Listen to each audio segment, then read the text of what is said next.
On a Monday morning in February of 2003, a man in suburban France got a phone call from a number that he recognized, so he answered it.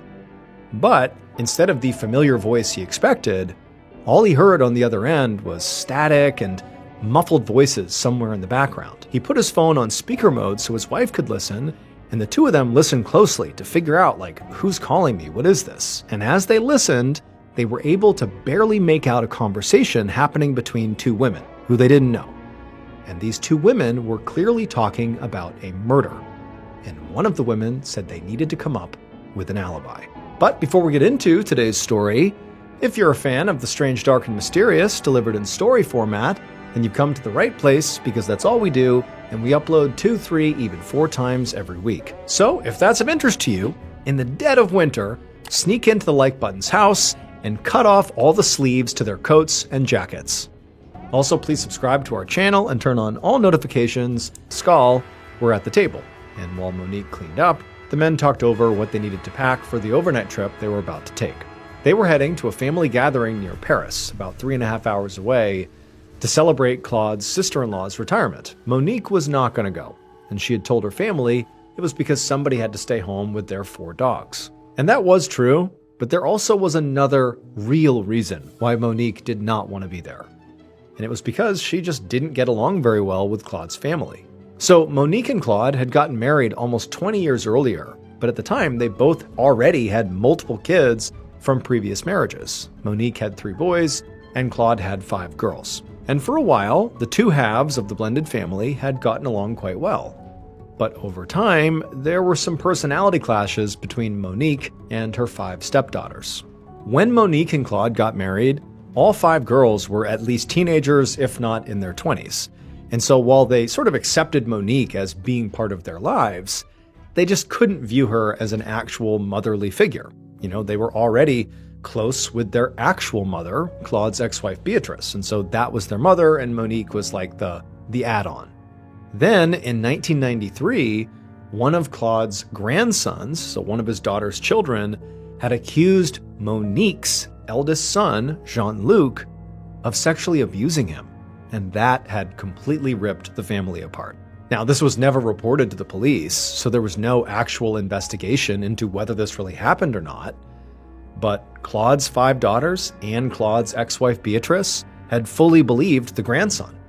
And Monique had defended her son, Jean-Luc, and Claude was kind of stuck in the middle of it. And it had gotten so ugly that the two sides of the family had just stopped talking to each other for a whole year. And so now the whole family was basically back on speaking terms as they were getting ready for this retirement party, but it was still extremely uncomfortable and tense. And so that is why Monique was not going to go, and also why her son, Jean-Luc, was not going to go as well. Finally, around 3 p.m., as Claude and the 2 sons wheeled their suitcases out to the car, Monique went to the front door and she said goodbye to them and then watched as they hopped in the car and drove off. A few hours later, around 6:30 p.m., Monique heard a knock on the front door, and when she opened it, it was her son Jean-Luc, and he was standing there holding up his bicycle. He told his mom he was just stopping by on his way home from work.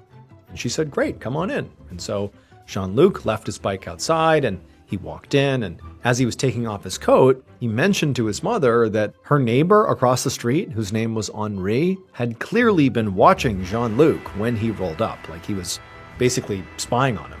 And Monique actually kind of was spooked by that, because Henri was a bit of a loose cannon. For example, anytime anybody parked their car in front of Henri's house, he would shamelessly vandalize their vehicle by slashing their tires or pouring oil all over their car. I mean, the guy just didn't care. In fact, over the years, there had been several heated arguments between Monique and her sons and Henri about parking. And in fact, one of those arguments had even escalated into a physical fight. But since Jean-Luc had shown up tonight without a car, he rode his bike here, Monique just hoped that, whatever issues Henri had, that it wouldn't go anywhere, because there's no car in front of his property, we didn't do anything, leave us alone. Monique led her son into the kitchen, where she poured 2 glasses of sparkling wine, and then the two just sat there and chatted for about half an hour, and then Monique gave her son a haircut, and then around 7:05, Jean-Luc said goodbye to his mom. He went outside, hopped on his bike, which had not had its tires slashed by Henri, and he left to go to his apartment with his wife to have dinner. After Jean-Luc was gone, Monique just sort of went about her evening. She corralled the dogs behind a baby gate at the base of the stairs and then fed them, and then she went into the kitchen and began cooking dinner for herself. But then, a little while later, at around 7:30 p.m., Monique heard another knock on the door. And she knew it very likely was not her son, and so as she walked down the hallway to answer it, she just hoped it wasn't Henri. The following morning, the woman who lived next door to Monique woke up feeling pretty tired. She hadn't slept well because someone's dogs in the neighborhood had been barking all night. She got out of bed and walked over to the window and opened up the blinds, and as her eyes adjusted to the light that was flooding in, she looked down from her second-floor window into the yard of the 2-story white house that was next door, Monique's house. And the neighbor saw there was something dark in the middle of the walkway that led to the front door of Monique's house. And so the neighbor, she put her face right up to the window and she squinted to get a better look. And she realized what she was seeing was a body lying face down on the pavement. And so in a panic, this woman ran out of her room, grabbed the phone, and called the police. A couple hours later, Judiciary Police Captain Anne Preem pulled up in front of a white 2-story house with crime scene tape and a medical examiner's van right out front. As Preem got out of her car, a police officer walked over to her and led her to where the body of a woman was lying out in the front yard. The officer told Preem that the victim, Monique Lejeune, had been discovered exactly like this by her neighbors earlier that morning. And based on the progression of rigor mortis, the medical examiner estimated that Monique had likely died between 8 p.m. and midnight the night before. Preem bent down to get a better look at the body, but even before getting up close, she knew this woman had sustained just gruesome injuries. There was blood all over Monique's face and her clothes, and her torso appeared completely ripped apart by what appeared to be stab wounds. Preem guessed, just from looking at the scene, that this woman must have been murdered and likely was stabbed, just at first glance, at least a dozen times. Preem also noticed pretty obvious defense wounds all over Monique's hands and forearms, which certainly suggested again that she was murdered and that Monique had put up a pretty good fight against her killer. And so after a few more moments of just kind of looking over the body, Preem stood back up and asked the officer if the neighbors had seen or heard anything unusual the night before. And the officer said no, aside from the fact that Monique's dogs, she had 4 dogs, had been barking nonstop really the whole night, starting at around 8 p.m. Preem nodded and thanked the officer, and then she made her way over to the front door of the house to look to see if there was any signs of forced entry as the door was closed. When she got there, she didn't see any signs, but she did see a bloody handprint on the outside wall near the door. And then when Preem turned the handle of the door and opened it up, she saw this hallway inside that was absolutely covered in blood. And so Preem very carefully stepped inside, trying to avoid stepping in the blood or tracking any prints anywhere. And she began walking down the hallway very carefully and looking in other rooms. And she saw that for the most part, the blood spatter was pretty well contained in the entryway, which told her that the attack on Monique likely began and ended in the entryway. And so her running theory was, okay, Monique must have had someone come to the door, they knocked or whatever, and then Monique opened the door and was attacked immediately. But then, as Preem stepped back outside, she looked down at the front walkway and noticed something kind of unusual. Despite all the blood right inside the front door, there was no blood at all on the walkway between the door and the spot where Monique's body was found. And just from the amount of blood that the victim had clearly lost inside the house, Preem doubted that she would have been capable of running out into the yard after the attack. So she had to wonder if maybe the body had been moved post-mortem. And Monique was a large woman, so if her killer had been able to overpower her, one, and then also move her body such a far distance after she was dead, Preem assumed that whoever her killer was likely pretty strong. In fact, Preem just kind of assumed that the killer had to be a big, strong man. However, what Preem didn't understand was why would the killer want to drag a corpse out into the yard where the neighbors could see them? Unless, for some reason, they wanted Monique to be found as soon as possible. And since at least at this point, it appeared like Monique likely had gone to the front door and opened the door for her killer, Prem thought that the killer must be someone that she knew.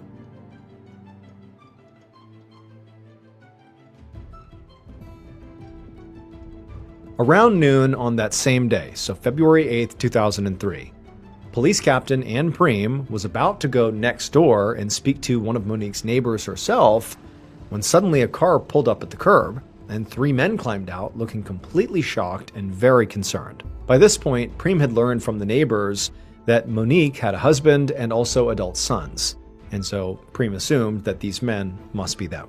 So right away, Prem hurried down the walkway to cut the men off, to keep them from entering the crime scene. And the 3 men, they just began crowding around her, asking her, like, what's going on? Where's Monique? What's happened? And she told them that, unfortunately, Monique had been stabbed to death. And at first, all 3 of them just went completely silent. And then one of them, one of the sons, just began to cry. Prem then told them that they couldn't go into the house because it was still an active crime scene. So instead, she led them over to the curb, and they all sat down. Prem could tell the men were in shock, because as much as one man was crying, it just seemed like they couldn't even process what they were told. But it was important to find out what Monique's family knew as soon as possible. So Prem pulled out a notepad and gently asked them about the last time they had seen Monique. The husband, Claude, said that they had all left the house around 3 p.m. the previous afternoon, leaving Monique at home alone. They said they had gone to a family gathering near Paris that evening and stayed overnight, and they'd only now just gotten back into town, and they'd seen this whole scene out front, the police tape, and police, they had no idea what was going on. Eventually, Prem asked Claude to tell him all the names of all the people in their family, all their adult children, Claude's ex-wife, Monique's ex-husband, everybody.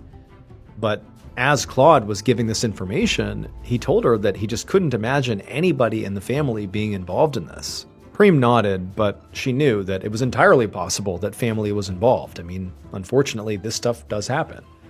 But she didn't give that off. Instead, she just said, well, can you think of anyone who would want to hurt Monique? And Claude thought about it and just said no. She lived a pretty normal and uneventful life. But then one of the sons piped up and mentioned that actually there might be someone. He said her neighbor, Henri, and he pointed across the street at the house. A minute later, Prem was knocking on the front door of Henri's house. And after a few seconds, a middle-aged man answered the door. And he was very curious about what was going on across the street. And eventually, Prem told him that, well, your neighbor Monique has been murdered. And when she said that, Henri smiled. So immediately, alarm bells are going off in Prem's head. She's thinking this guy is very suspicious. And she asked him, can I come in and look around then? And Henri didn't even seem surprised by this request. It was like he already knew he was going to be looked at as a suspect and said, sure, come on in. So he stepped aside and Prem came in and began searching every room in the house, the living room, the kitchen, the upstairs bedrooms. But despite looking everywhere, she didn't find any traces of blood or really anything else suspicious or unusual. So eventually, Prem made her way back into the living room where Henri was waiting, and she asked him, where were you the previous evening? And he told her very casually that, well, he and his wife were home. They were here. Prem thought this was a pretty weak alibi, but she made a mental note to follow up with the wife and confirm it later. Next, Prem asked Henri if he had seen or heard anything out of the ordinary the night before. And Henri said no, except that maybe around 7 p.m., he had seen one of Monique's sons leaving her house on his bicycle. And at this, Prem perked up because the family had told her that Monique had a third adult son named Jean-Luc, who had not gone to that party in Paris. And if Henri was telling the truth, it meant that Jean-Luc was very likely the last person to see Monique alive. And maybe he was even the killer. The next morning, Prem led a forensics team up the stairs of a rundown apartment building in a sketchy part of town. She knocked on the door to Jean-Luc's apartment, and a moment later, a young man answered. After confirming that he was Jean-Luc, 2 officers led him away to be questioned back at the station. Meanwhile, Prem went in with the forensics team to search his apartment. And pretty quickly, as Prem was walking around the living room, one of the other officers called her over to look at something. And so she walked over to him, and she saw he had his flashlight out and he was pointing it at something on the wall. And when she got close enough, she could see that what he was highlighting were what appeared to be tiny drops of blood. And so Prem pulled out her flashlight, and she too began scouring the walls and the floor near the stairs, looking for any more blood, and she found a few more red droplets near the doorknob to a closet. And so she opened the closet up, and inside was a bike. And she shined her flashlight on the bike, on the wheels and the frame, and she saw all these reddish-brown splatters all over the underside of it, as if whoever had ridden this bike last had basically drove through a puddle of blood. An hour later, Prem walked into an interrogation room at the police station where Jean-Luc was sitting with his head in his hands. He looked up as she entered, and he had this very scared and confused expression on his face. Prem sat down across from him and right away asked him what he had been doing at his mother's house on the night of February 7th. Jean-Luc said he had just stopped by after work, as he often did, and he only stayed for maybe half an hour before riding his bike back home. When Prem asked him if he had gone straight home afterwards, Jean-Luc said no, he hadn't. He explained that his wife's brother, Christophe Gressier, lived in the same apartment building as they did on the floor right below them. So before going up to his own unit, he said he just stopped by to chat with Christophe for a few minutes, and then after that, he spent the rest of the night in his own apartment with his wife. However, to Prem, she felt like there had to be more to this story, because they had found what appeared to be droplets of blood sort of scattered throughout Jean-Luc's apartment, and then, there was blood, or at least what appeared to be blood, on the underside of his bike. And so she figured, maybe if she pushed hard enough, she might be able to get him to change his story. So she told him point blank they had found blood in his living room, and they were now sending it to the lab for analysis. And when Jean-Luc heard this, his face went bright red, and he began stammering that the blood was very likely from a neighbor who had injured himself while visiting a few days earlier. Prem nodded, but then told him, they'd also found blood sort of all over his bike. And Jean-Luc, he sort of hesitated and stuttered and stammered, but really couldn't come up with any way to explain that. At this point, Prem felt like she had Jean-Luc right where she wanted him. So she just told him to be quiet for a second and just roll up your sleeves so she could look at his arms. Prem knew, based on the defensive wounds on Monique's body, that she likely had fought back really hard, and she must have left at least a few scrapes or bruises on her killer. However, when Jean-Luc finally, rolled up his sleeves, Prem didn't see a single scratch or bruise on his hands or arms. A few minutes later, Prem left the interrogation room and walked to her office. Despite the lack of defensive wounds, Jean-Luc was definitely still acting suspicious, and she was not ready to let him go. But she also didn't want to get tunnel vision and completely ignore any other suspects, in case the blood inside of Jean-Luc's apartment did turn out to just be a big coincidence. So she sat down at her desk, and she opened up a file, and she began flipping through the notes of interviews that her team had already done with the rest of Monique's family and her neighbors. Monique's sons had mentioned in their interviews that there was definitely some tension between Monique and her 5 stepdaughters. But officers had spoken to all the stepdaughters as well as their husbands, and even though some of the women had admitted they still had an issue with Monique, they all had alibis, both the women and their husbands, for the night that Monique was killed. Also, several other family members had mentioned that Claude's ex-wife, Beatrice, definitely did not get along with Monique.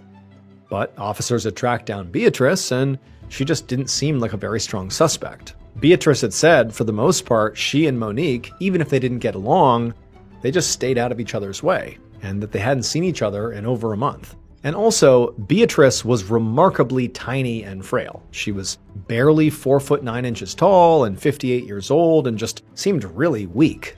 So it just seemed almost impossible that she could have overpowered the much larger Monique and inflicted the injuries that were inflicted on her and then dragged her out to the front yard. It just seemed sort of impossible.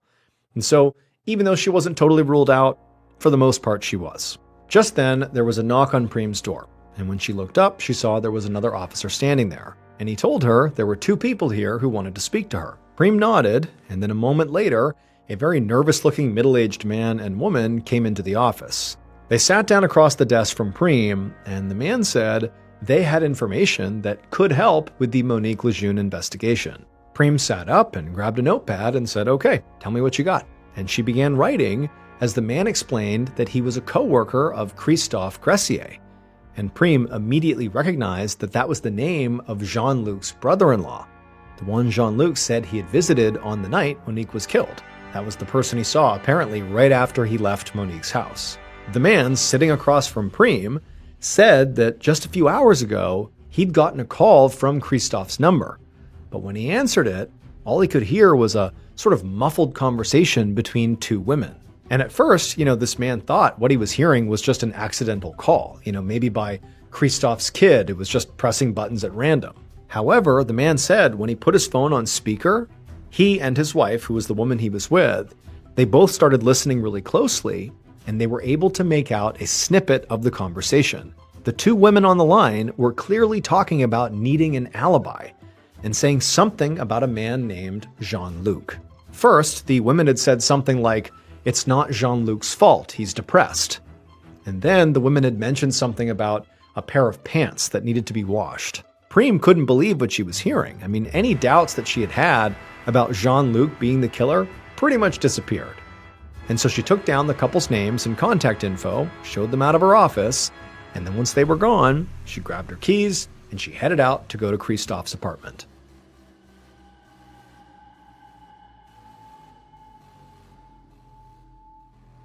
Now, by this point, Christoph had already been taken into custody and questioned, and he had completely denied knowing anything about Monique's murder or the phone call that was apparently made from his number.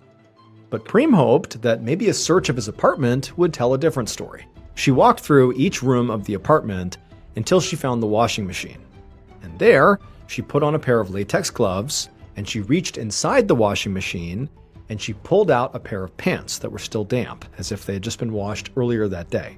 And she held these pants up and kind of put them in the light, and she could see clearly there was a brownish stain on them. She also noticed that these pants looked like they'd be way too small for Christoph, who was a pretty tall and burly guy. But they definitely looked like they would fit a guy like Jean-Luc, who was much smaller. Later that same day, so this is on February 10th, 2 days after Monique's body was found, Captain Preem was in her office when her phone rang. She answered it, and it was a technician from the crime lab telling her they actually already had the results from the samples that had been sent in for testing. And so Preem, she's geared up, ready to hear some potentially, case-breaking news. But the tech told her that the stains that were on the bike, it was blood, but it was animal blood.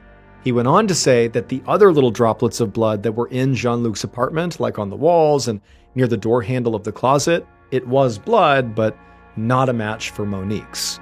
And then also those pants that had been found, that stain on the pants, that wasn't blood at all. That stain was just grease. Preem was very frustrated because in her mind, she had sort of zeroed in on Jean-Luc. It really seemed like he was their guy. But now they really had no physical evidence against him. And as for that bizarre phone call to Christoph's coworker, they really had no way of knowing who those two women in the background were, or even if the coworker and his wife had actually overheard the conversation correctly, about the alibi and about Jean-Luc being depressed.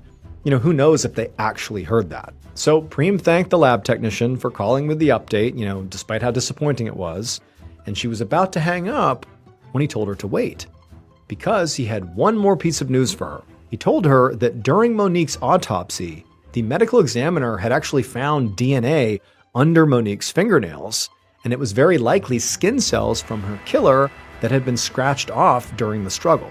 The technician said it would take at least another few weeks to analyze it, but once the results came back, they could definitely test it against DNA samples from any of their suspects, and maybe it would be a match. This definitely gave Preem some hope.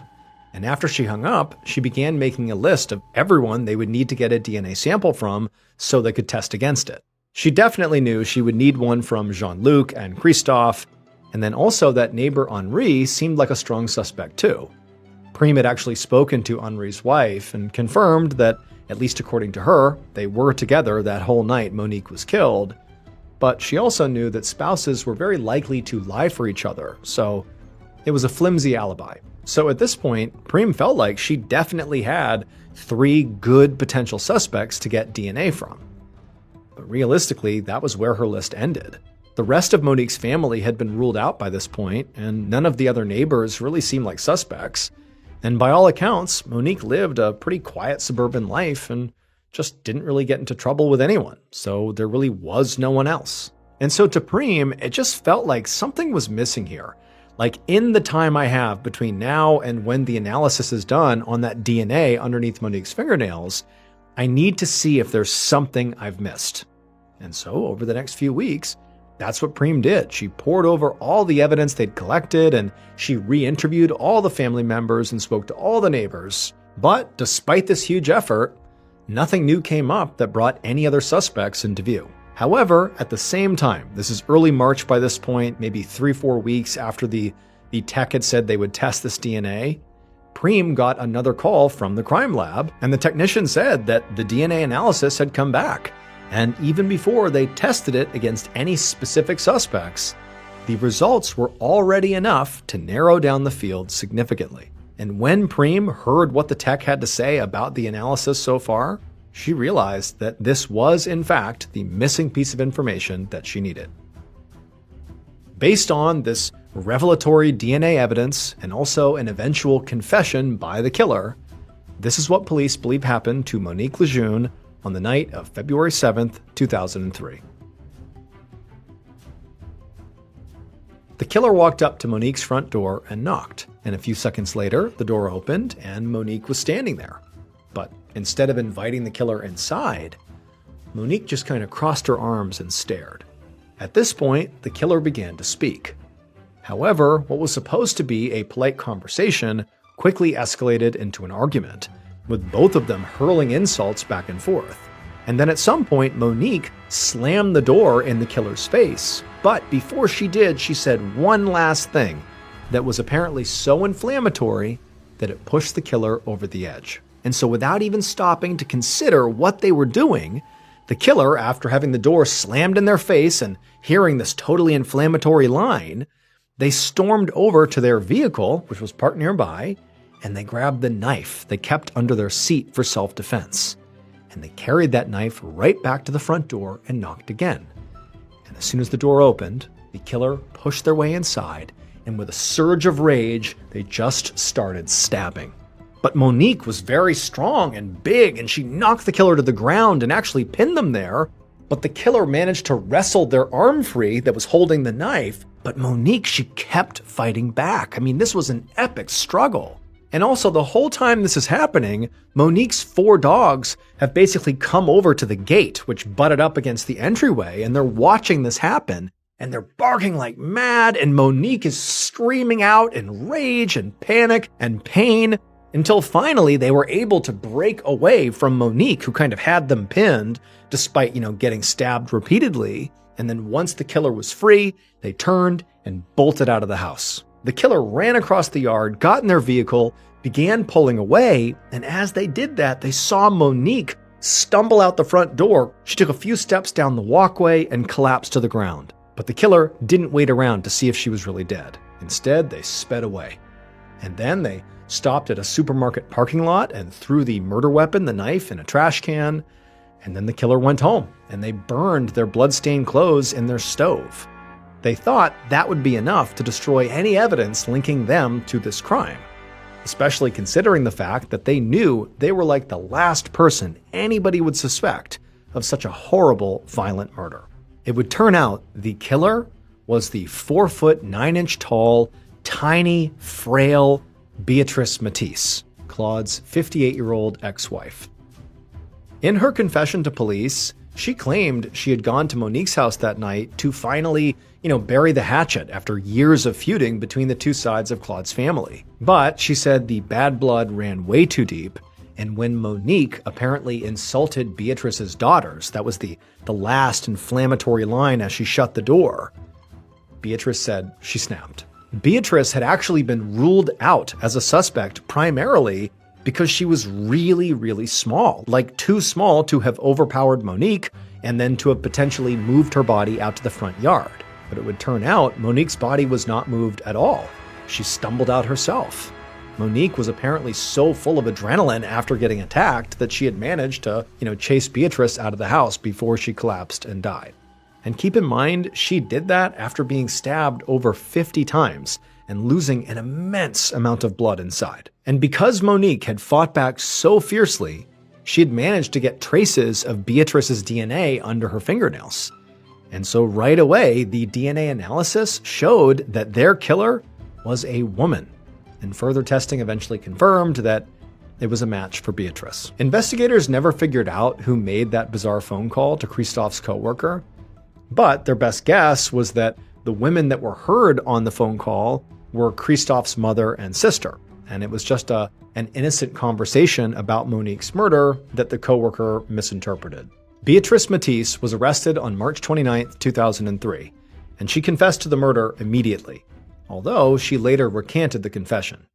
She was eventually found guilty and sentenced to 15 years in jail. Hey everyone, just a reminder, I'm going on tour this year, which means if you go, you can experience never-before-heard stories from me live and in person. We did this in 2024 and people loved it. So get your tickets today at tour.ballenstudios.com right now before they sell out. That's tour.ballenstudios.com. I can't wait to see you all at the shows. Thank you so much for watching. Let me know what you thought of today's episode in the comments. And remember, we have a whole playlist of true crime episodes ready for you to binge right now. So click here and give them a watch. All right, until next time, see ya. Today's story is about a murder, but it starts to feel like it's sort of a typical true crime case until you get to the end.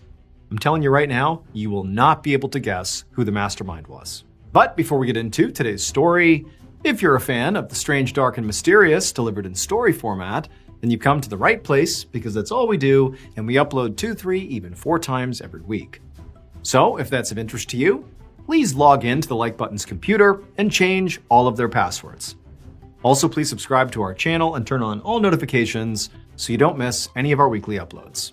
Okay, let's get into today's story.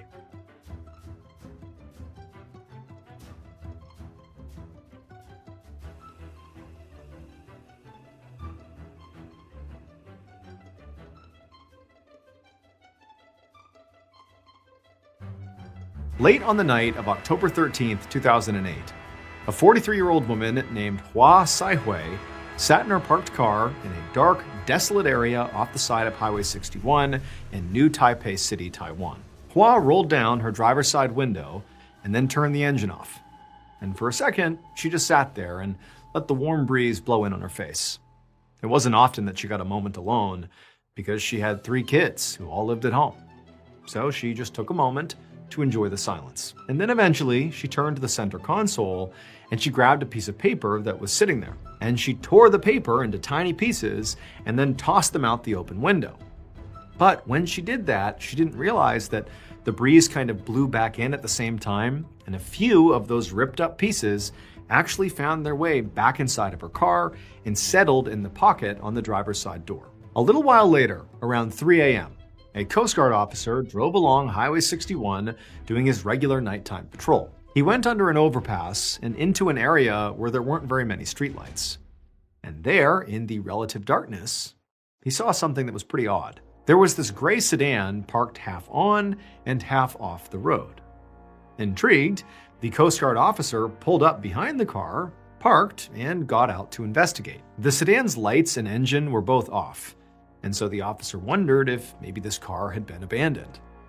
But as he got closer, he saw that the driver's side window was wide open. Now again, it was pretty dark, but the officer could make out the shape of what appeared to be a woman sitting inside the car in the driver's seat. And so the Coast Guard officer took out his flashlight to wake this person up, but when he shined the light into the car, he immediately reeled back in horror, because the woman was not asleep. Her entire head and her chest were covered in blood. A few minutes later, a police officer named Guo Huiwen arrived on the scene along with a small team of other police officers and several EMTs. The EMTs quickly determined what basically everybody on scene already knew, which was the woman inside the car was dead. She had a small circular wound right below her left ear that authorities immediately recognized as a bullet wound. Officer Guo immediately pushed his men out to secure the scene. And then once the cordon was in place, they began investigating. The first thing Guo did was just to look more closely at the woman's body. He saw there was a bullet casing on the ground nearby, and also what appeared to be some bullet fragments in the car, like little bits of shiny metal, like copper. But there was no gun. And so at this point, Officer Guo and his team realized they were very likely dealing with a murder.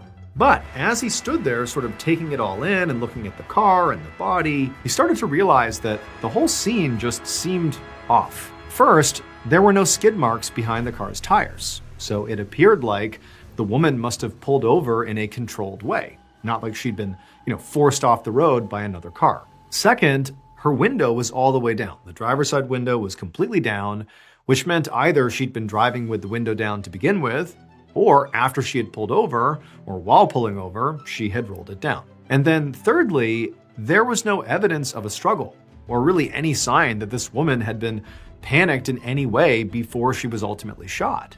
I mean, she hadn't even dropped her phone or taken off her seatbelt. And so overall, it just sort of seemed like this woman had been remarkably calm in her final moments, like she had no idea she was about to be killed. And this made Officer Guo think that whoever shot her was very likely somebody she knew and trusted. And so Guo knew he needed to identify this woman and then determine who was close to her.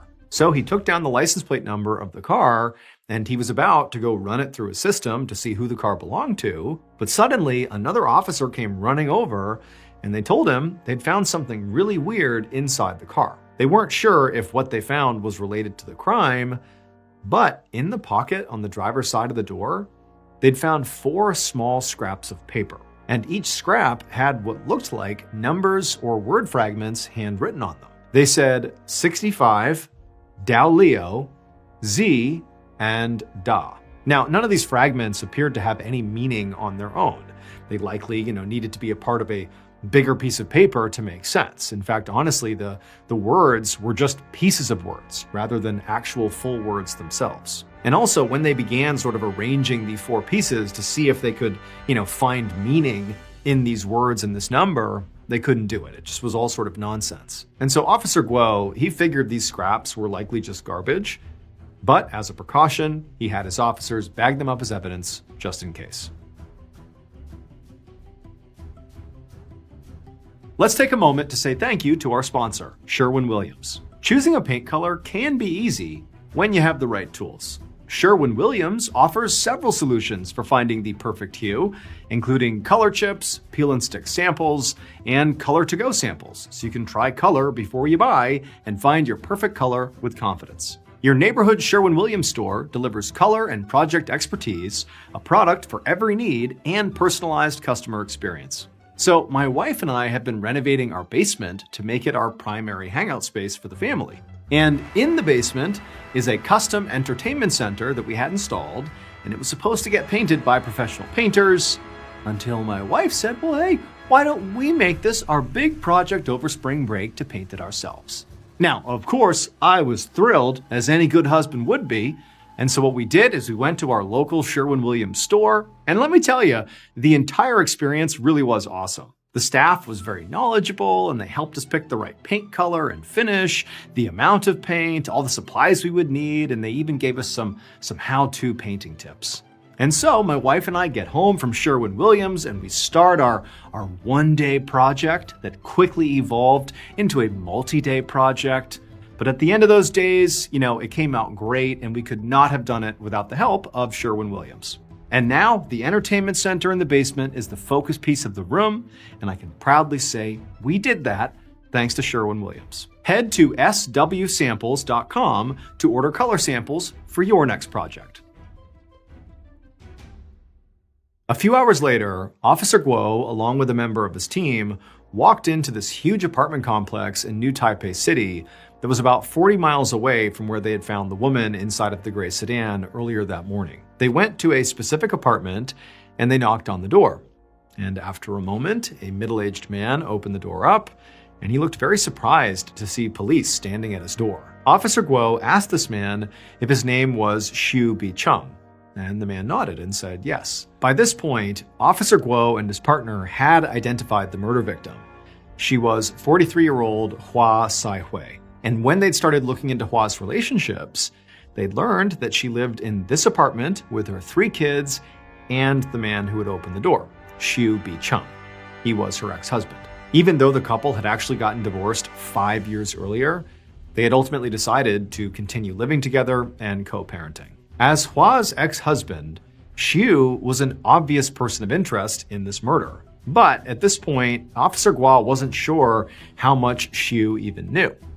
So he had to be careful how he approached the conversation. Officer Guo started by introducing himself and his partner, and then asked Xiu if he had spoken to his ex-wife recently. And Xiu shook his head and said he actually hadn't spoken to her since the previous night. But he did say that their last conversation had definitely been kind of weird. He said that the previous night, around 8:45 p.m., Hua had left to go to this meeting with a pawn shop owner on the opposite side of the city. He said that she owed this pawn shop owner a lot of money, and they were supposed to be discussing a repayment plan. But around 9:30 p.m., while she was on her way to this meeting, Xiu said that Hua had actually called him to say she was out on Highway 61 and another car was now following her. Xiu had told her that very likely this was just somebody driving a similar route as her, like this was not a cause for concern.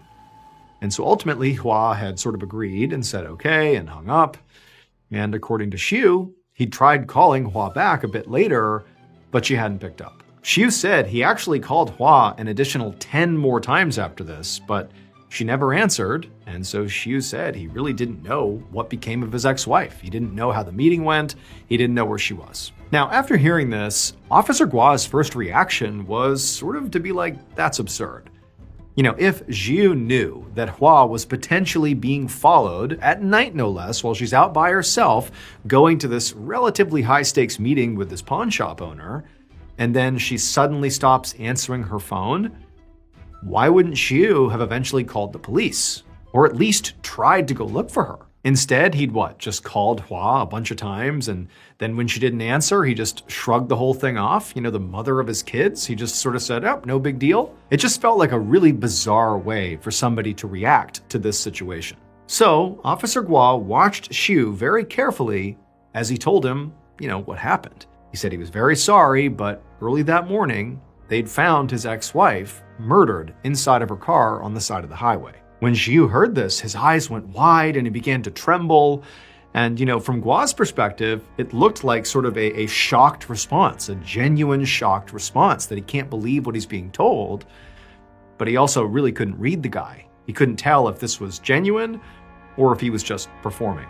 Either way, Guo knew what he needed to do next was follow up on Xiu's story and see if maybe he could poke some holes in it. Following this interview, Guo and his team asked the manager of the apartment complex for any available surveillance footage so they could see if Hua really did leave the apartment when Xiu said she did. And the manager was able to recover some footage from inside the apartment complex elevator.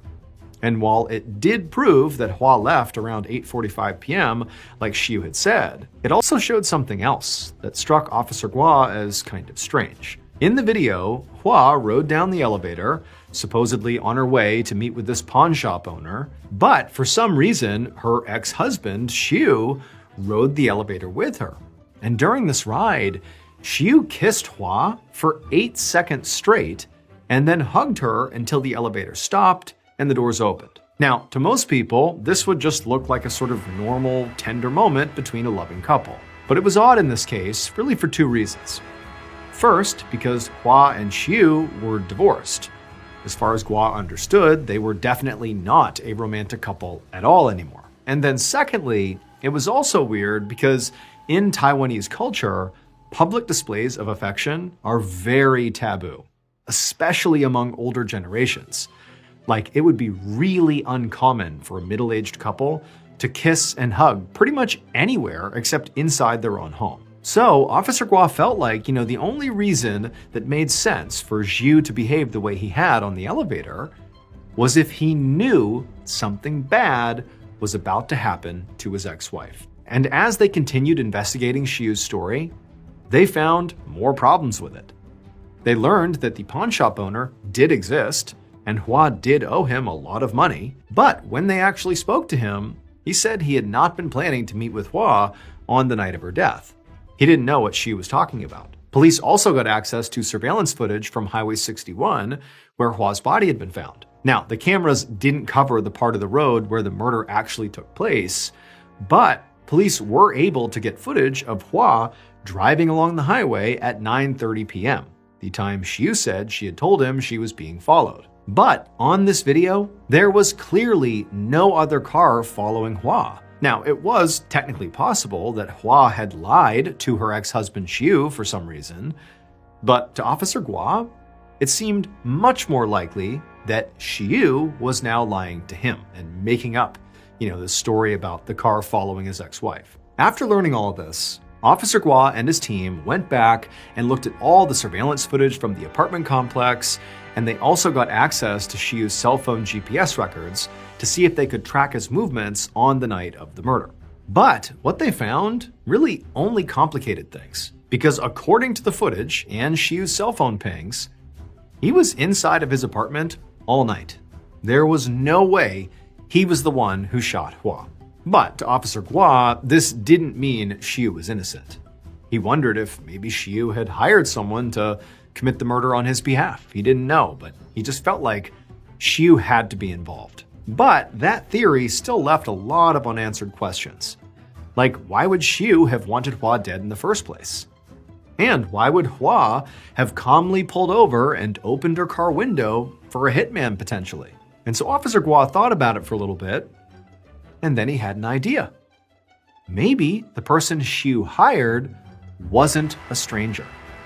Maybe the hitman was somebody Hua knew and trusted. Several months later, Officer Gua and one of his teammates were sitting inside of an office in a high-rise building in New Taipei City. They were in front of this huge desk, and behind this desk was the man who worked in this office. And he was Hua's brother. So Officer Gua and his team were still working off the idea that whoever killed Hua likely knew her personally. So they'd spent the last few months methodically tracking down and interviewing everyone in her cell phone contacts list. Now, so far, they had not found any new suspects. But they had learned some pretty interesting stuff. Apparently, Hua had not just been in debt to that pawn shop owner. She also owed money to multiple banks, to friends, to family members. She even owed money to some very shady black market lenders. Altogether, she had the equivalent of nearly $500,000 in debt. And knowing all of this actually made Hua and her ex-husband Xiu's relationship make more sense. Several people had told Gua that the reason Hua and Xiu had gotten divorced was not because they wanted to. It was because Hua's credit was terrible because of all this debt, and Xiu wanted to keep his finances separate from hers. And so by all accounts, the couple, despite being divorced, were still very much in love, and they were both devoted to each other and to their kids. And so this new information had kind of left Officer Gua and his team floundering, because Xiu had initially seemed so suspicious, but Gua still didn't have any hard evidence against him, and now he didn't even seem to have a motive for him. So now, as Gua sat inside of this office across from Hua's brother, he just hoped that some new piece of information would come to light. Gua and his partner asked the brother to please tell them everything he knew about Hua, her marriage, and anything else he thought might be relevant. The brother nodded and started talking. But pretty quickly, what he was saying just sounded a lot like all the other stuff that Gua already knew. Like, this was not new information, it was the same as always. And so as the brother just kind of began to talk, Gua's eyes sort of left the brother and began wandering around the room. And eventually, Gua's gaze landed on a bookshelf behind the brother, behind the desk. He noticed there was a piece of paper sticking out from between two books on the shelf. Now, Gua could only see a little bit of it, but he could tell that there was handwriting on the paper that looked familiar. And so without saying anything, like while the brother is still talking, Gua got up, walked around to the bookshelf, and he pulled out that piece of paper. And right away, as he's looking at it, his heart began to race, because he saw that the handwriting on this piece of paper was the same handwriting that were on those 4 little scraps of paper that were found at the crime scene, those pieces of paper that were sort of ruled out as trash. He's seeing this is definitely the same handwriting. But more than that, Gua is seeing that literally the actual words or portions of words and the number that were on those fragments are literally on this piece of paper. Clearly, he's looking at a duplicate of whatever document was in the car that got ripped up. He only had 4 little pieces before. Now he's looking at the full copy of that document. And as Gua looked over this document, it was like everything just snapped into place. Those fragments that he saw, those things that were found in the car that now have been laid out in this document, those were bits and pieces of street names and addresses. The full message that Gua was now looking at was actually a set of geographical directions. And the directions would lead whoever was following these directions to the actual location where Hua was murdered. And so after this discovery, the police very quickly figured out what happened to Hua, like who the mastermind was behind her murder. But amazingly, the mastermind was not Hua's brother, despite this document being found in his office. No, it would turn out that the story of Hua's murder was far darker and far more tragic than anybody could have imagined. It all began 1 month before Hua's death. That was when 3 people who all wanted Hua dead met up. That was Hua's brother, Hua's ex-husband, and the mastermind. And the 3 of them, once they got together, they began formulating a plan. Now, what they all decided was none of them wanted to get their hands dirty, so they would hire a hitman. They decided that once they had this hitman, they would kill Hua in a neutral location. They would shoot her on the side of the highway. And they chose a date for her execution that was convenient, a time when that section of the road would be basically empty and also was an area where there were no cameras and few streetlights. And so on the night that Hua is going to be executed, the reason Hua's ex-husband, Xiu, rode down the apartment elevator with her and hugged her and kissed her in this big display of affection was because he knew what was going to happen to her. He was basically saying goodbye.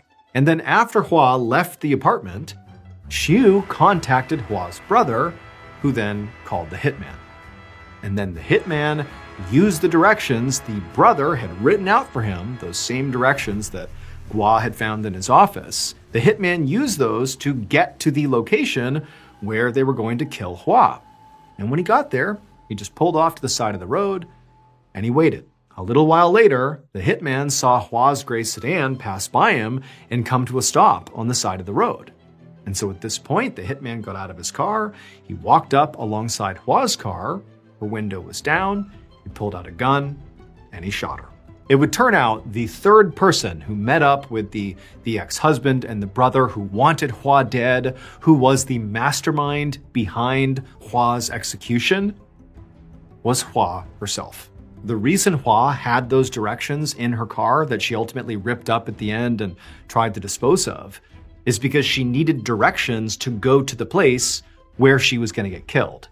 It's why the hitman got out of the car, walked right up and killed her with no fight. She had rolled down the window and was waiting. Police later determined that Hua had taken out a life insurance policy on herself that was worth so much money it would pay off all of her debt and leave her family with a lot of money left over. She'd planned her own murder as a sort of self-sacrifice in the hopes of giving her family a better life. She'd ultimately convinced her ex-husband and brother to help in exchange for a cut of the money. But her plan didn't really work out. Hua's death was ruled a suicide, not a homicide, so the life insurance company didn't pay out anything to her family. Xiu, Hua's brother, and the hitman all faced a number of charges, including facilitating suicide and fraud. They each received between 6.5 and 7 years in prison.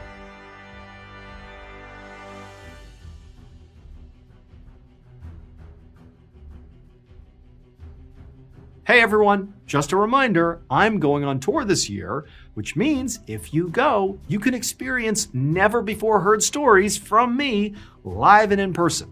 We did this in 2024 and people loved it. So get your tickets today at tour.ballenstudios.com right now before they sell out. That's tour.ballenstudios.com. I can't wait to see you all at the shows. Thank you so much for watching. Let me know what you thought of today's episode in the comments. And remember, we have hundreds of videos for you to binge right now.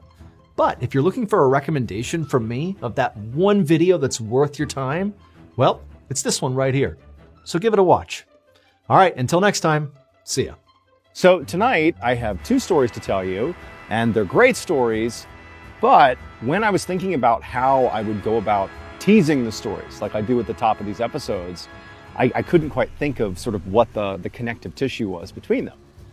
But then I realized really what makes these stories exceptional is that they're both just excellent stories, as I'm getting hit by the heat of this fire, to be told around a campfire. But before we get into those two stories, if you're a fan of the strange, dark, and mysterious delivered in story format, then you come to the right campfire, because that's all we do, and we upload 2, 3, even 4 times every week. So if that's of interest to you, go ahead and invite the like button to come to your campfire and cook some s'mores with you. But give them the wrong date and location. Also, please subscribe to our channel and turn on all notifications so you don't miss any of our weekly uploads. Okay, let's get into tonight's stories.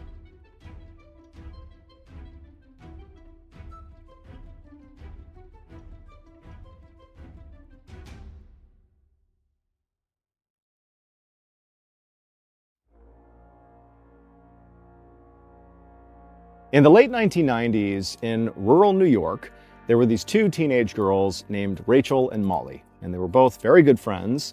They were part of a bigger group of friends in their high school that sort of spent a lot of time together, but Rachel and Molly oftentimes were together by themselves quite a bit. And the thing that sort of drew the two together and really sort of made them friends in the first place and also drew them to that bigger group was their shared love of goth culture. So being goth, especially in the late 90s and early 2000s, if you were like a high school kid, basically meant you wore all black clothes, you had like black nail polish, black lipstick, your hair's black, you sort of embraced all things dark and macabre. Some people were genuinely very into sort of like the idea of embracing the dark side of things. Other people just did it as like a fashion statement. But in the late 1990s and early 2000s, it was definitely a thing, certainly in America. And Rachel and Molly were both very committed goths, and they just sort of loved that whole vibe. And one of the things that Rachel and Molly really liked to do as goth teenagers is they and their group of friends would go hang out in the local cemetery. Now, at first, the reason they did this was actually to sort of be ironic. It's like they were known as the goth kids in their high school, and so the idea of them hanging out in a cemetery just seemed kind of too on the nose. And so they went out there almost like a joke, the whole group of them. But they found this cemetery was kind of a cool hangout spot, and they began to really enjoy hanging out in the cemetery, and it became sort of like their go-to thing, especially on the weekends. Now, typically when Rachel, Molly, and their friends would go hang out in the cemetery, they would do so at night to sort of maximize, the darkness, really leaning into the whole goth side of things. But also, they would always go as a group, like it was Rachel, Molly, and several other people that would be in the cemetery hanging out at one time. Like Rachel and Molly did not go there just the two of them, it was always a group. And part of the reason was it was just more enjoyable that way, but also, despite their love of spending time in the cemetery, it was still a cemetery at night, and it was, a little bit creepy. And so there was, strength in numbers, and so they liked being there with a group. It felt safer. One Friday night, Rachel was home alone when she got a call from Molly. And Molly asked her, hey, do you want to go hang out in the cemetery? And Rachel's like, duh, like, that's what we do on the weekends. I'd love to go. Like, come pick me up. Let's go. And so Rachel, she gets all ready and, she's waiting outside, and eventually Molly shows up in her car. And the first thing Rachel notices is that Molly's all alone in the car. She is not with the group that normally she would be with when they picked Rachel up. So Rachel, she walks out to the car and she climbs in and she says to Molly, like, hey, so are we now going to pick up the rest of our friends? Like, where is everybody? And Molly's like, actually, no, I tried getting in touch with everybody else, but everybody's either busy or working or hungover from last night. So it's just going to be us two at the cemetery. Like, is that okay? And Rachel admittedly did not think this was okay. Because again, like, this was not an activity that these girls did by themselves. Rachel was very close with Molly and vice versa. Like, that was fine. It's a little uncomfortable being in the cemetery without the big group. But Rachel didn't want to be rude. She sort of felt like Molly had already clearly made peace with them being alone out there. And so Rachel's like, oh yeah, that's fine. Like, it'll be great, just the two of us. Like, let's go. And so even though she sort of didn't want to, she gets in the car and they take off and they drive, the half mile to the cemetery. Now, this cemetery was enormous. It was like this massive, very old cemetery. And when you pull up to it, as they did in their car, you would first see this huge, like medieval gate, like this archway that sort of goes across the entrance to the cemetery. And like the big wrought iron gates, they're sort of permanently open, but it's this very like sort of Gothic looking, archway that you drive through. And then once you're in the cemetery, the road you're on basically cuts down the very middle of the cemetery all the way to the back side. It's a huge, probably like over a mile from one side to the other. And it sort of split the cemetery into two big parts, the right and the left side as you go in. And where they, Molly, Rachel, and their friends loved to hang out was sort of, as you're driving into the cemetery, like the back left corner. And the reason they liked that area is because on the left side of the cemetery, sort of on the left-hand side, there were sort of like rolling hills that all the plots were in. And in particular, in the back left corner of the cemetery, there was like this one depression in the earth where there really weren't that many tombstones. And there was like a big boulder sitting at the bottom of the depression and a tree that was next to it. And so basically, if you were scanning across the top of the cemetery, just from the gate, looking out at the entire expanse of land, anybody that was down in that sort of depressed area in the back left corner, you basically couldn't see them. They're sort of tucked away down there with the rock and the tree. And so for, teenagers, for Rachel, Molly, and their friends, that was like a great place to hang out and kind of be away from the prying eyes of the public.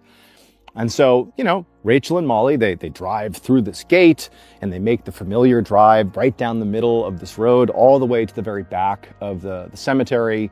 By this point, it is getting dark outside. It's not totally dark yet, but it's pretty dark. Nobody's out at the cemetery. No one really ever was. Occasionally on the other side of the cemetery, basically on the exact opposite side from where they would hang out, sometimes the college kids that were in town, there was a university in their town, they would sometimes hop the fence on the other side, and there was like a little bonfire section, like right up against the fence in the cemetery. Totally not allowed, but they would sneak over and do that sometimes. But that was sort of rare. But other than those occasional college students over there, the cemetery was basically always vacant. And so they get to the other side, they park their car, they get out, and they walk right from the road, basically right down this it's a gentle sloping hill, but down into this depression, their hangout spot. And once they get down there, there's that big rock and the tree, and they each took up positions sitting on the rock, leaning against the tree, and then just began crushing cigarettes and just hanging out, because that's what goth teenagers in rural New York in the 1990s did. So Rachel and Molly, they're doing their thing. They're having a nice time. They're, swapping stories. They're talking about their boyfriends, about drama at school.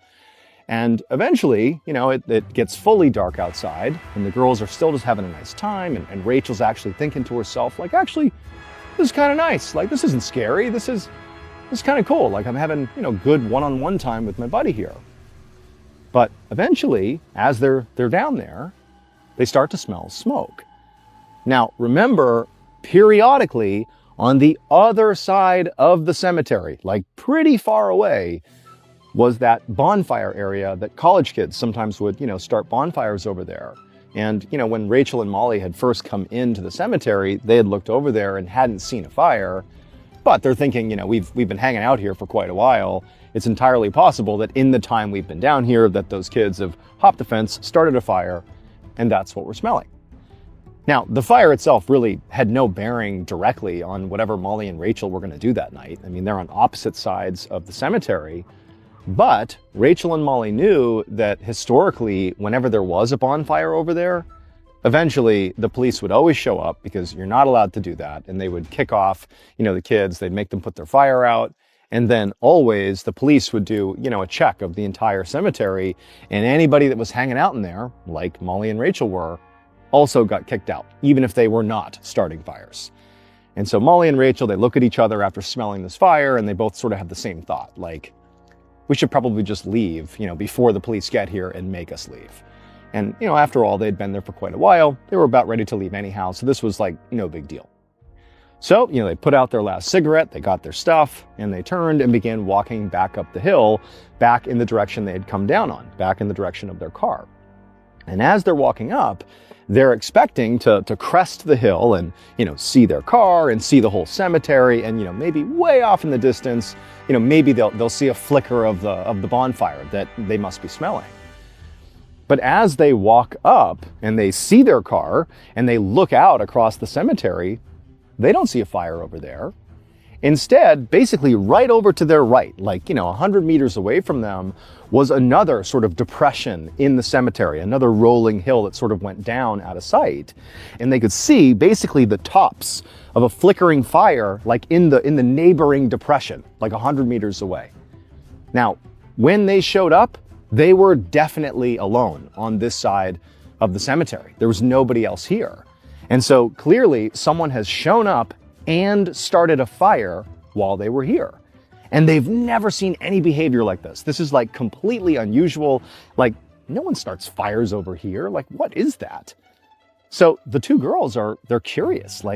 Did the college kids come over here to start a fire? Because again, they can only see the tops of the flames of this fire down in this neighboring depression. They can't see the person or people who are around it.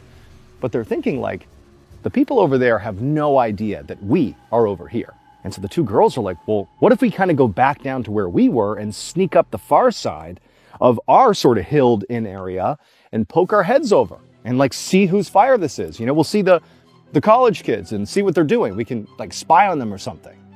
And the two girls are like, yeah, why not? We're already here. And so the two girls, they turn around, they walk back down into the base of their depression where the big rock and the tree was that they were just sitting on for the past couple of hours. And they walk past it basically to the other side and begin walking up that hill. And as they're getting closer and closer to the top of this hill, when eventually, once they reach the top, they could peer over and see the fire and see whoever was there. Right as they got almost to the top, Rachel sort of unintentionally makes some noise, the way she was walking, and she sort of made a sound as she stepped on something, but she accidentally makes a fair amount of noise. And the only noise in the area was the sound of the fire. They hadn't heard any voices yet. And so Rachel, she just covers her mouth and looks over at Molly, and Molly kind of looked at her what are you doing? We're sneaking up on these people. Why are you making noise? And the two girls, they just freeze for a second, waiting to see if, whoever was over there heard them and sort of reacted to the noise Rachel made. But it was silent, sort of eerily silent.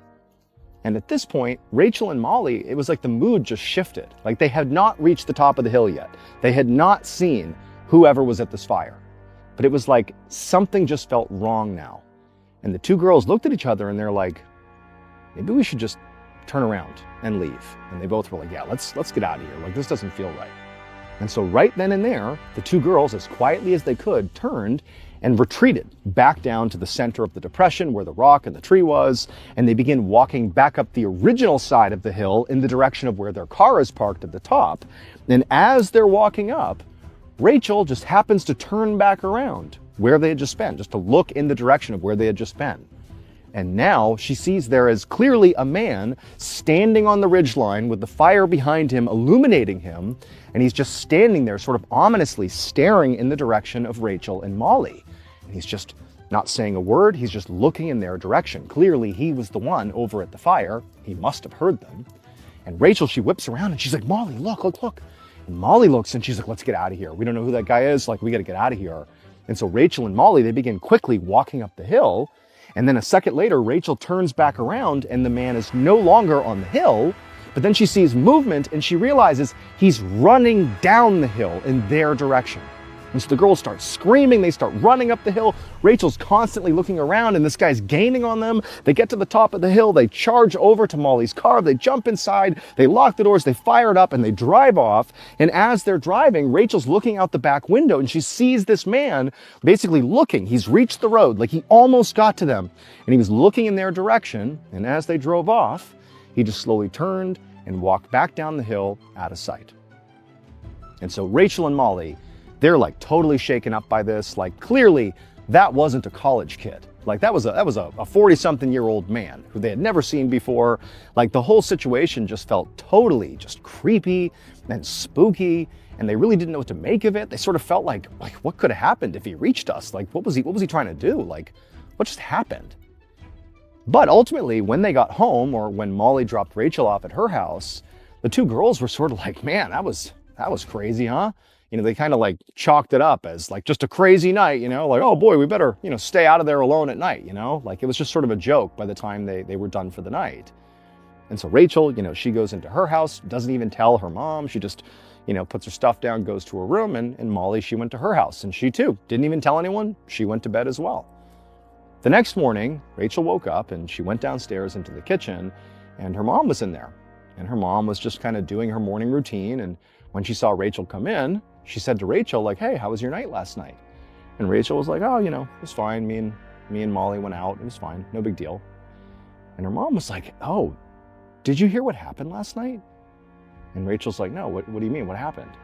And her mom was like, well, a woman in our town got kidnapped. And she got kidnapped from the very parking garage where I park. Like she worked in the same building as me.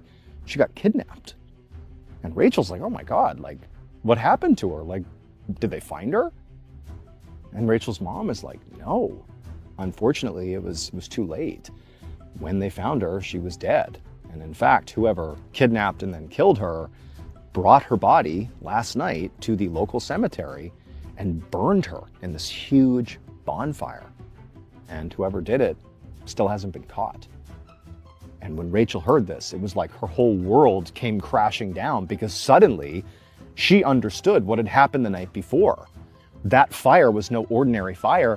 That was the killer that chased them down the hill. That fire very likely contained the woman who had been killed. They were right next to this person, this killer, and this horrible thing happening. And even more creepy is like, they were there very likely when the killer arrived, set up shop, and began burning this body, no more than 100 meters away from them. And what would have happened if that man who chased them, what would have happened if he caught them? And so Rachel, she pours her heart out to her mom and tells her everything that happened the night before. And her mom is like, oh my God, I can't believe this happened. You have to tell the police because they haven't caught this guy. Like, you have a description of him. Like, go talk to the police. And so sure enough, Rachel, she gets in touch with Molly and, tells Molly what happened. And Molly's totally in hysterics. They can't believe what a close call this was. And they do go to the police. They tell them, to the best of their ability, what they remember about this guy, which unfortunately was not much. It was like he was average height. He looked to be maybe in his 40s. Like there wasn't much to their description. But fortunately, just 48 hours later, the police were able to catch this guy and he would make a full confession. Luckily, 2 days later, not really because of the girl's description at all, but just sort of by luck alone, the police happened to see the victim's car in town. Somebody was driving the victim's car around, and so they pulled this person over. It wound up being the killer who, after being arrested, did make a full confession. And so, needless to say, Rachel and Molly, when they think about what happened that night in the cemetery, they feel very fortunate that Rachel sort of inadvertently made noise on their approach to go spy on the fire, which ultimately caused them both to sort of rethink their decisions and turn around and leave. It very likely saved their life. Because if that hadn't happened and they had gone over the hill and had been confronted by the killer, it's entirely possible that both those girls could have wound up in the bonfire as well.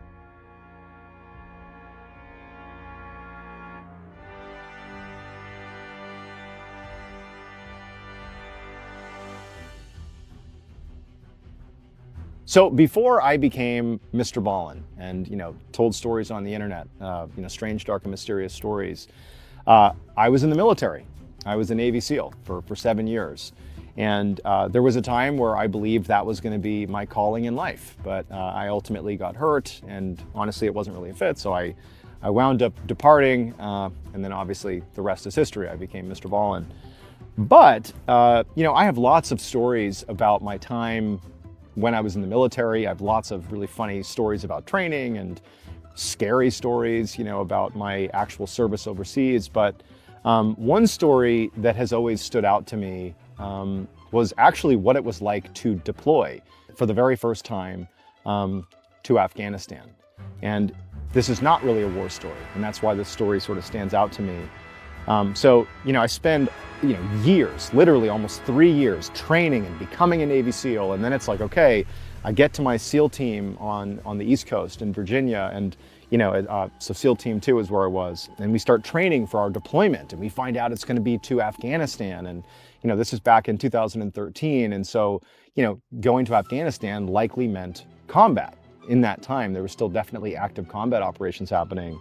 And for Navy SEALs and for any direct combat unit, you do want to go to war, not because you are like a warmonger, but because that's what you train for. And so it's like, okay, like I'm getting ready for combat. And then the day comes, and the way you deploy this is not unique to Navy SEALs, but like they don't send you out to wherever you're going in one group because it's sort of risky. What if a plane crashes and your whole platoon gets wiped out, right? So you get sent out in like little batches, like sometimes on civilian flights. Like I flew first to South America with like a couple other SEALs. We're all dressed as civilians. And then we hitched a military transit flight actually into Afghanistan. But again, like my mentality as I'm getting ready for this deployment is like, okay, like this is the thing I've trained for, like here we go, like combat.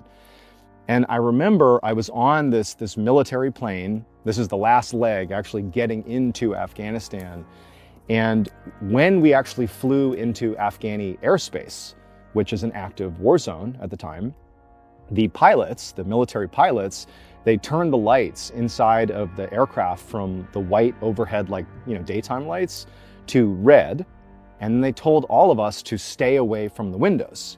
And the reason was we're now entering, the part of this trip where we're going to land. And in theory, the plane could get shot at. You don't want to get shot at through the window. And I mean, if you think about it, if you're getting blasted by like an RPG, it's not going to matter that like you're near a window or not. But it was sort of this stark reminder that it's like, okay, here we go. Like we're about to enter a war zone. And then the way these planes would land is they needed to basically cut down the amount of time they were within small arms range. So the lower you get, the more, sort of exposed the plane is.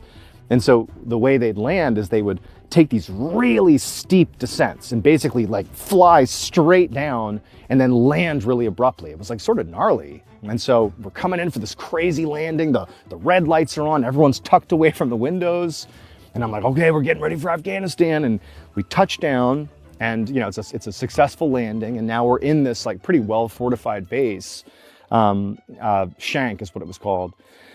And I remember the back of the plane opened up after we sort of had stopped taxiing. We came to a stop, and the back of the plane opened up.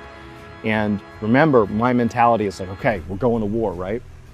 And I grabbed my pack. The rest of my stuff had been packed on pallets and sent weeks prior. So all I have is a backpack. And me and a buddy of mine, another guy on my team, we walk out the runway, and we basically see Afghanistan really for the first time, because I really had the windows on the airplane, by the way, were like these little portholes.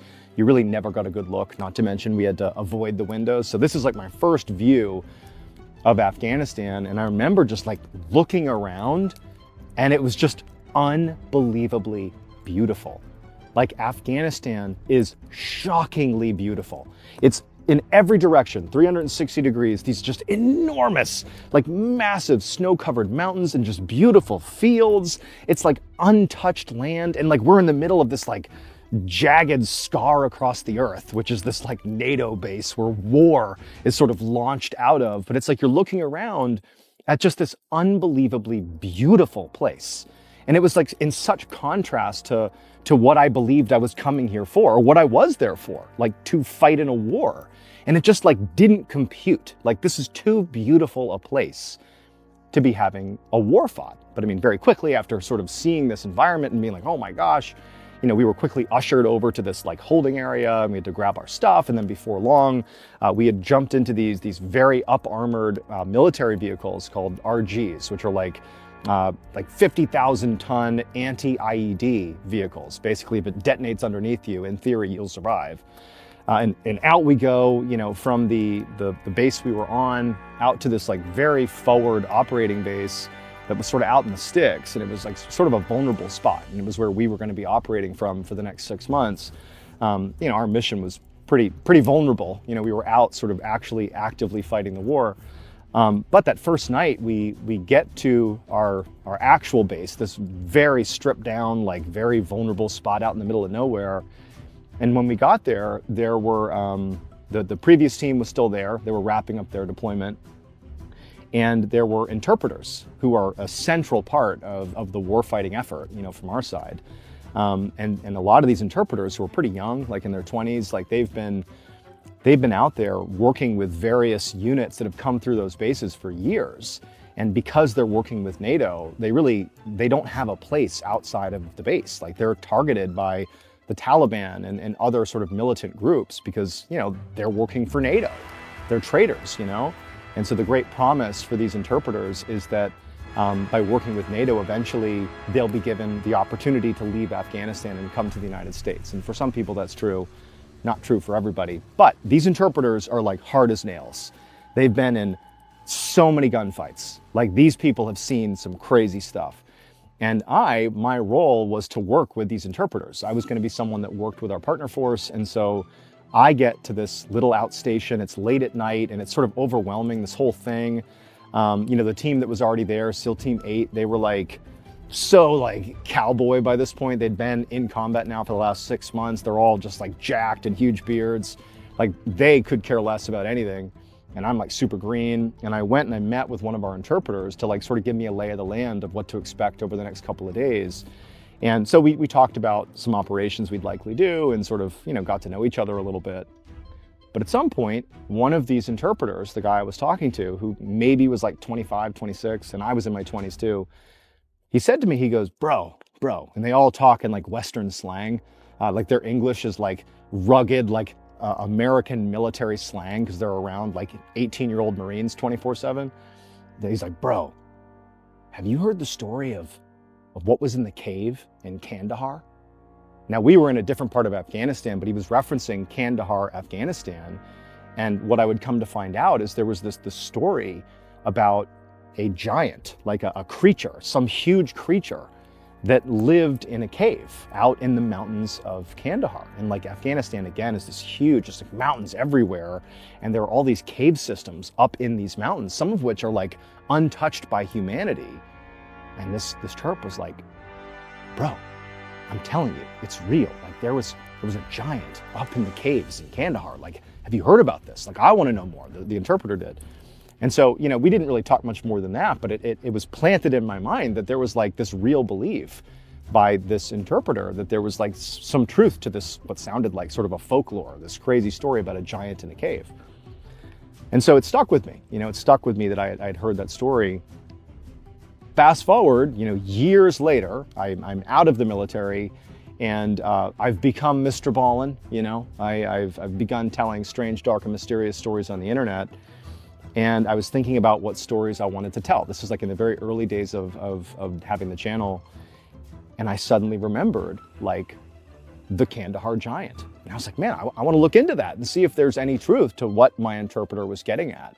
And sure enough, I found this treasure trove of testimony from this special operations group, the Green Berets, that apparently did. This one particular group of Green Berets that apparently came in touch with something otherworldly up in the caves of Kandahar. And in particular, there was one soldier who just went by Mr. K because he was worried about his name getting out there, who gave just shocking testimony about what they saw. And so I felt like I needed to do this story justice. I wanted to sort of compile the notes and put together a story that, sort of picked up where my interpreter had began.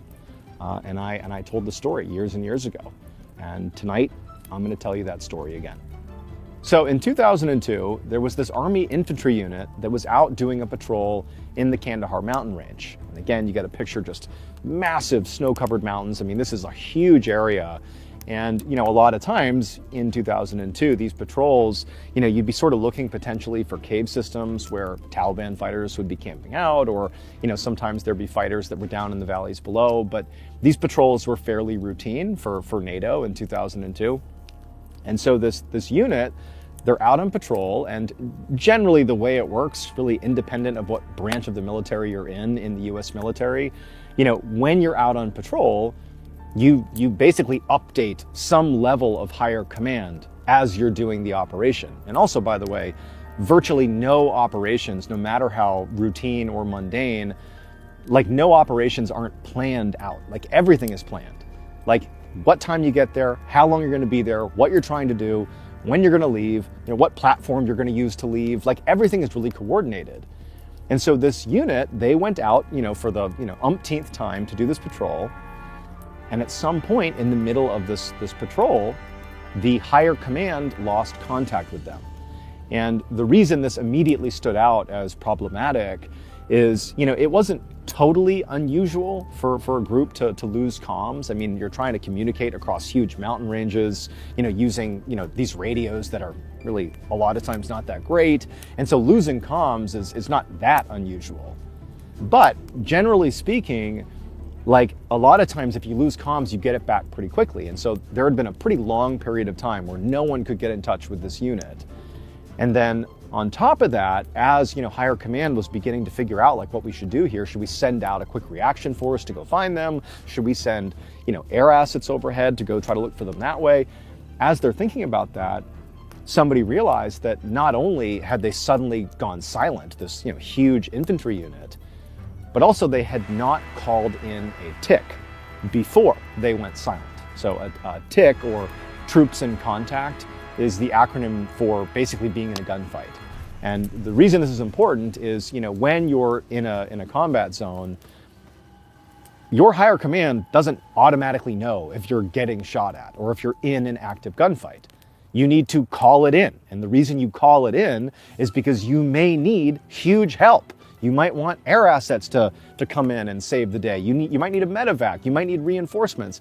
And so basically the instant you start getting shot at, commanders on the ground, or whoever's on the ground, could be someone super junior, they'll call into higher command and say, troops in contact, tick, tick, tick, tick, tick. And the reason they do that is basically to have help on standby. Now they're like, okay, we know something's going down, we're ready to support.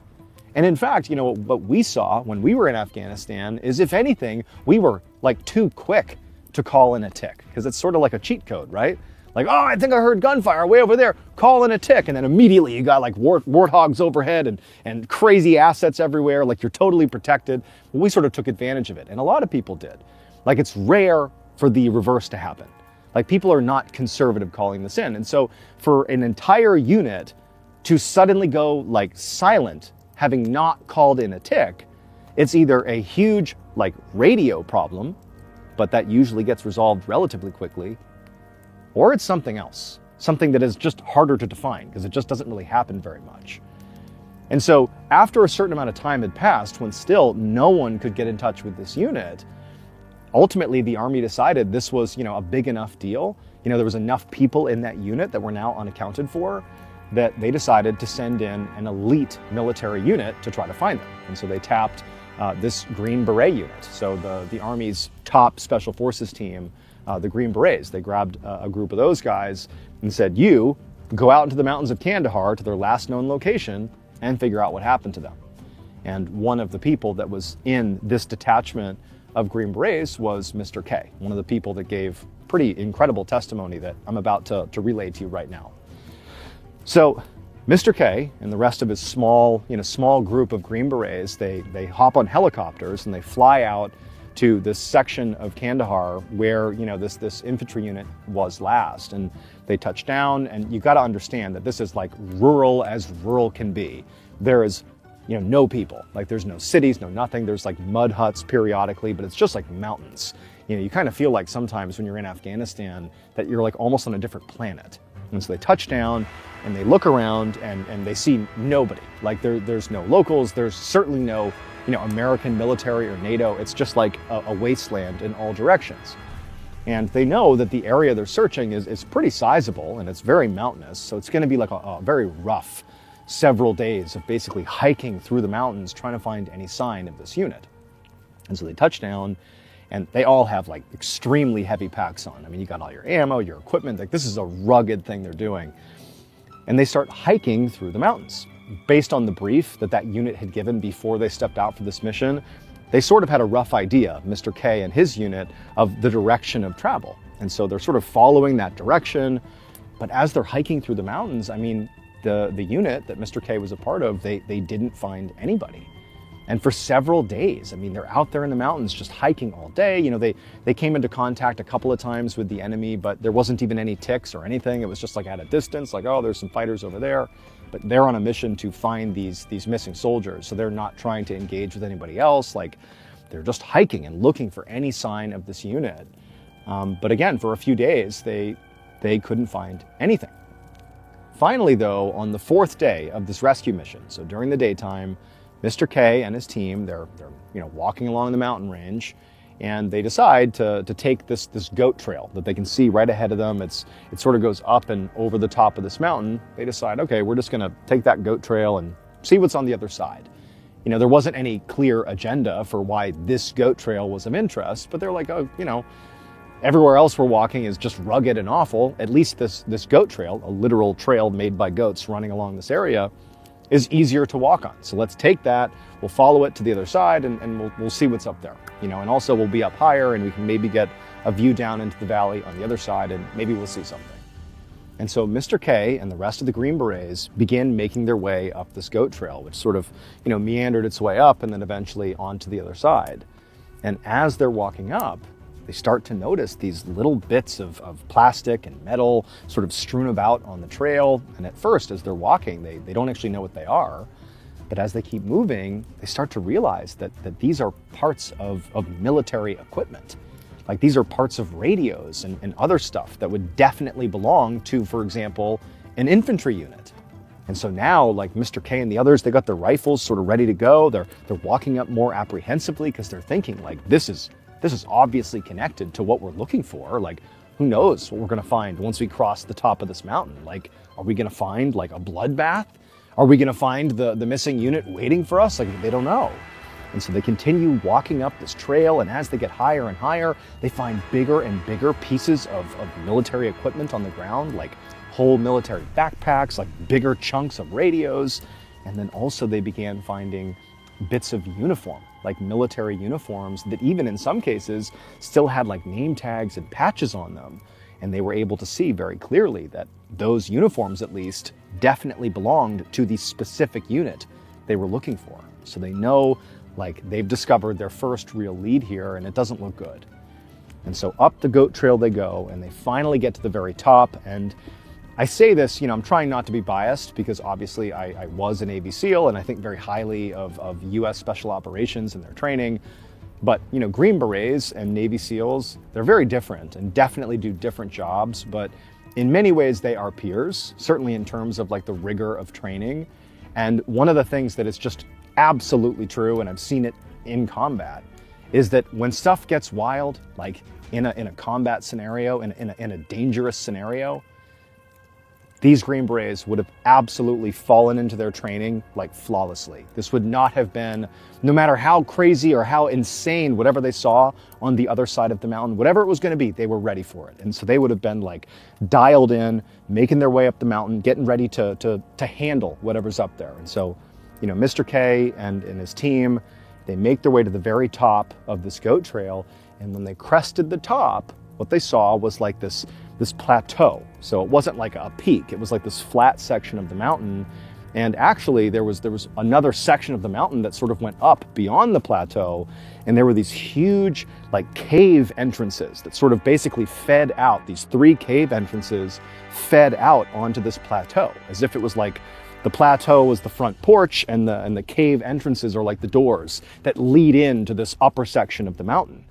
And on this plateau, scattered all over the place, is not just, you know, more pieces of military equipment, but also pretty obviously human bones, or what appeared to be human bones, like scattered about. And there was, you know, no living people up here. The missing unit was definitely not up here. But it looked like if they were up here, I mean, something horrible happened to them. And so once they reached the plateau, again, you got to picture like this elite military unit, they would have immediately taken up positions all around this plateau because they know these cave entrances have to be explored. You have to see who's inside of there. Like, Is the missing unit in there? Are the remaining survivors taking shelter in there? Are there combatants in there? And so Mr. K and his unit, they sort of detailed taking up positions, getting ready to engage if they had to. And then once they were in position, Mr. K and the guy he was next to, his shooting buddy, if you will, were tapped to go up to the entrance of one of these caves and just look inside. And so silently they got up and they walked across this plateau while the rest of the team is sort of looking outward and also looking in. So there's 360-degree security. So Mr. K, he walks up along with his shooting buddy, and he said he looked into this entrance, this huge, massive entrance, like could easily just walk into this opening, but it's totally dark inside.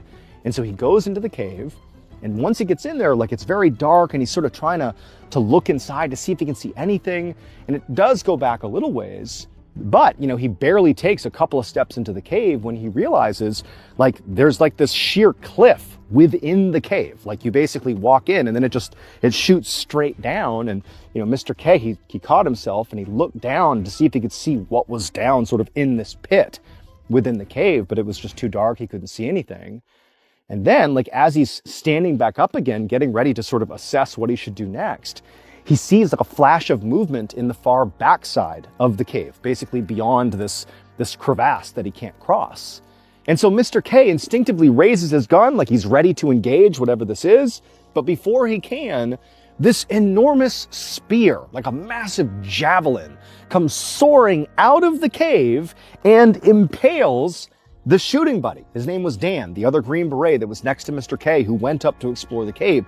The spear impales him, sends him flying back, and this is in plain view of all the other Green Berets. They all see this happen, and then like in the space of a few seconds, this massive, just enormous human creature, this like 12-foot tall thing, comes bounding out of the cave, clears the crevasse, and charges out onto the plateau. And it sort of looked like a huge person, but again, it's like 12 feet tall. It's got 6 fingers on each hand, 6 toes on each foot. It's wearing various animal skins, got this huge red hair, red beard, and it runs out to, presumably attack the Green Berets.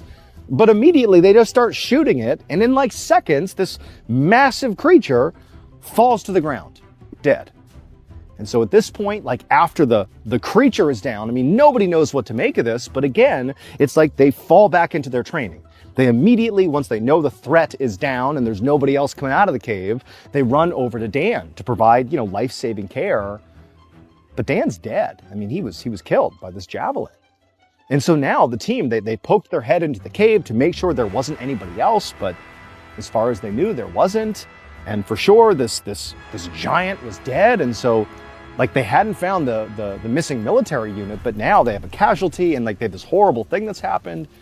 And so one of the team leads for this Green Beret team, they end up calling higher command and they say, hey, you got to come get us. Like, we can't even tell you what just happened, but we have a man down, killed in action, and we have this combatant, this creature, we don't even know what to call it, but you got to get out here and you got to take this thing too. We don't even know what it is. And so not long after, 2 helos showed up, and one of them was to transport the Green Berets and to transport Dan back to the base. And then the other helo had this huge net that they basically wrapped around this dead, huge giant, and they strapped it up to the underside of the helo, and then they flew off with this giant. And, Mr. K and his unit, they expected to be brought back to base and to basically debrief the mission, which, in layman's terms means you basically talk through what actually happened and you sort of put it down in your after action report, like what happened, what mistakes were made, what did we do? Like, you basically put it on the record, like what happened. And you do it typically like right afterwards. Even if you've had like a casualty, you immediately document what's happened. And so they go back to base expecting not only to tell their story about seeing this giant, if you will, but to maybe get some clarification about what the heck just happened. Like, they wanted some more information, but when they got back to base and they did their after action report, which they sort of did on their own, nobody came to talk to them. The unit was sort of pushed off to the side and told to just, write down what you saw and just leave it at that. After they wrote it all down and they included, the truth, everybody on the team saw what they saw. They were told by higher command that they actually could not publish those details in their after action report, and they had to change it. Like, we can't say, you fought a giant in a cave. We can't say that. Like, there's no way that's true. You can't say it. And so Mr. K and his team, like, despite knowing it wasn't true, they went and they changed the report. And they just said they came in contact with the enemy, and the enemy, through small arms fire, killed Dan. And then after they submitted this, erroneous report, they were then told to sign all these non-disclosure agreements to basically say they would not talk about what they actually saw in that cave. And after that, Dan and the rest of his unit, they were basically told, you can't talk about this. This is too sensitive. And they even went looking for more information about it. And they found that all of the reporting in Afghanistan around that time about that operation had been heavily redacted. Mr. K never even found out what happened to the missing unit that they had gone out looking for. Like, it was just this big mystery. But fast forward 14 years to 2016, and Mr. K just felt like he didn't want to keep this a secret anymore. And he spoke to some other members of his team that were there, and they too were just like really shaken up by what happened and just felt like it was wrong that nobody knew. And so that's what ultimately prompted Mr. K to go public with his story. And also, when he went public, what he also discovered is that other people sort of in the military hierarchy also had some level of exposure to this giant. What Mr. K would discover is that after the giant had been hoisted in that net by that helo and flown off somewhere, apparently it had been brought to an airfield in Afghanistan, another NATO base, and pilots that were going to be transporting this to another base remember seeing this 12 to 15 foot tall, giant looking person with 6 fingers on each hand and 6 toes on each foot in this net. They remember seeing it and actually describing it in their after action report. And they would say they were told not to include those details. And those details were redacted and made top secret. And so basically Mr. K, after coming forward, quickly learned through the grapevine that basically everybody affiliated with the giant was told not to talk about it. And the government basically shut it down, redacted it, and made it top secret. Now, I don't really know what to make of this story. There's a part of me that does want to believe that, the testimony of Mr. K is totally legitimate. But there's also a part of me that knows that, this could all just be made up. But a lot of people claim to have seen this thing. And I remember so distinctly, my own interpreter back in 2013, being so convinced that there was something in the caves in Kandahar, and he really wanted to know more about it. It's like, there's some level of truth to this. I was, in Afghanistan, and I was in the mountains of Afghanistan, not Kandahar. I was in Logar. But we used to walk by and look up and see these cave entrances, and I gotta tell you, it's unsettling. Who knows what's inside of those things? It doesn't seem entirely impossible that a giant could be in there, Like, this is a landscape that's just, it's different. It's like a different planet out there. But, really what you're left with here is you have an entire infantry unit that's still unaccounted for, at least publicly, and you have an Army Green Beret in Dan who was killed in front of his team, and they want answers. And, it's like what you see is the government apparently went to great lengths to cover up what happened, or to at least disguise the truth. Whether or not they're covering something up remains to be seen, but I think there's more to this story that we simply don't know. But I'd love to hear what you think in the comments, so why don't you let me know in the comments and I'll get back to as many people as I can.